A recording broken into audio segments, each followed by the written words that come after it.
కొత్తగా YouTube channel పెట్టిన వాళ్ళ పరిస్థితి ఎలా ఉంటుందంటే, ఎలాగైనా మనం యూట్యూబ్లో సక్సెస్ అయిపోవాలి, మనం కూడా మంచి పేమెంట్ తీసుకోవాలి, మనం కూడా ఒక పెద్ద సెలబ్రిటీ అయిపోవాలని కలలతో యూట్యూబ్లో ఒక వీడియో పెడతారు. వీడియో పెట్టగానే వైటీ స్టూడియోలోకి వెళ్ళి ఎన్ని లైక్లు వచ్చి, ఎన్ని సబ్స్క్రైబ్లు వచ్చి, ఎన్ని కామెంట్లు వచ్చి చూస్తూనే ఉంటారు.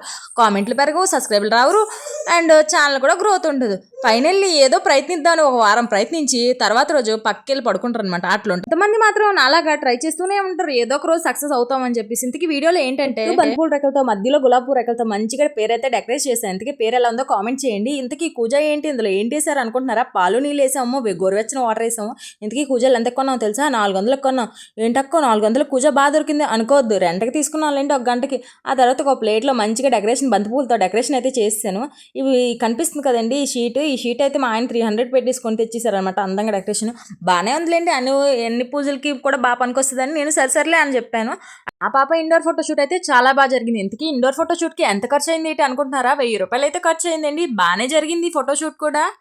వీడియో నచ్చితే చిన్న లైక్ కొట్టడం అయితే మర్చిపోద్దు ఫ్రెండ్స్. Bye friends.